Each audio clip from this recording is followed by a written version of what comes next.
All right, part 2. Optiq, lights, action. Let's get it. Heading home from Boba because the first POV drive was not as good. Now, so let's hope this one is better. Hopefully y'all can see more of everything. And the car turns on by itself. Is it looking better? Awesome. So, back to talking about everything all over again. There is no start and stop button. You pretty much just have to put your foot on the brake and you're good to go. And it lights up and everything. It's pretty simple, pretty easy, very intuitive. You have this beautiful 9K 33-inch screen right in front of you. It's as good as the Audi resolution. I would say it's even better because a human can't even process over 8K, I think. Here comes a stoplight. Here on the left side, here, this paddle right here is your pressure for regen braking. Let's get a low acceleration to 40 miles per hour, and that's it. Very quick from 0 to, let's just say, like 50, 60 miles per hour. It gets, I think the time is 6 point something seconds, 0 to 60. You have your beautiful ambient lighting in here as well. You can change the lightings. You have up here, down here. It lights up with that sensor we talked about. Beautiful Apple. There's no Apple CarPlay nor Android Auto, but there's this very nice Google map that we can use that goes all the way through with this curvature. And you have your Super Cruise right here for hands-free driving. Over here you have the shift knob and everything. Digital display, or digital display on the climate control, but actual buttons, physical buttons.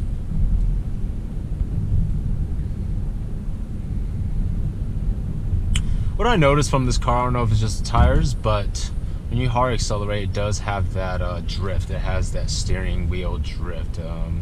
So that's not always a fun thing. It is more front wheel drive bias than just all wheel drive or rear wheel drive. So you do feel that steering, what is it called? The steering drift or whatever it is.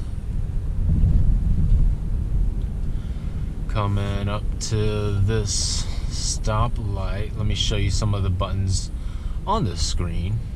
On the very left side, you have the different gauges. Let me come to the stop first. You have your regular gauge, which comes up through here. You have energy gauge, map, which you can have like a double Google map.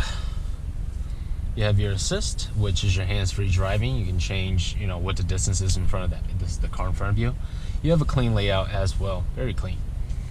Over here, you also have your lights, off auto, daytime running lights, and your regular headlights. Your trip, everything's touchscreen, so you scroll to the left, and then if you hold it, it will reset the distance.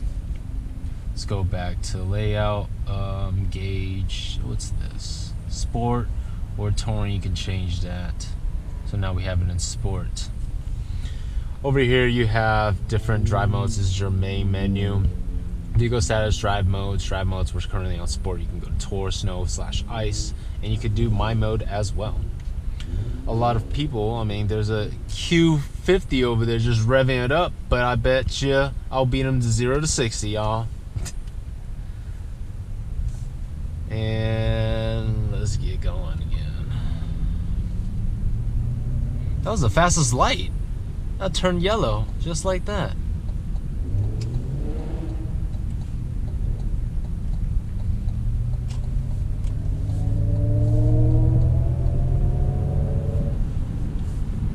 That's 60 right there. Very smooth though, very linear power. It's not like the Tesla or any like the Porsche Taycan or anything like that, where it's like super instant torque. It's very gradual torque. It's more of a comfortable ride for sure, but it still gets up and go better than any of the petrol cars out there, unless you have like a Blackwing or anything sports car-ish like.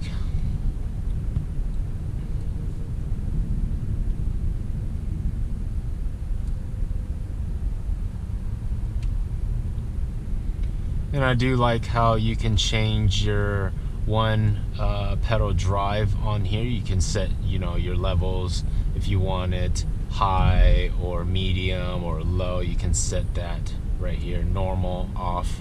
So I like it to stay off for now. And exit. Just trying to make this light. Actually, let's not try to make this light because there is traffic on I-10. So we'll stay off, go the back way, back home. Okay, Toyota.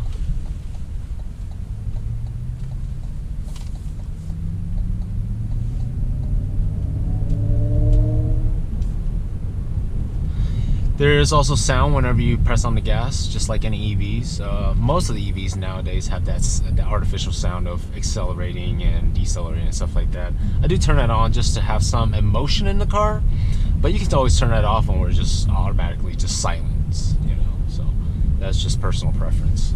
But I like to feel some type of artificial sound if I'm accelerating hard or not. I do like the blinker sound. It's not very annoying. Some of them can be annoying blinker sounds. Some of them is just very classic.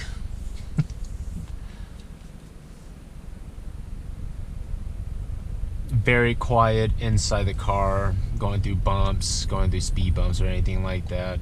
And then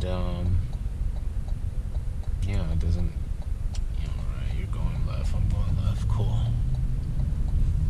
Even in the highway, there's not a lot of wind noise or tire noise. Cars passing by you. It's very quiet cabin for sure. Double panel glass to make things, you know, quiet on the inside. But we're pulling in, so thank you for this little night drive, and we'll do a daytime drive tomorrow. See ya, peace.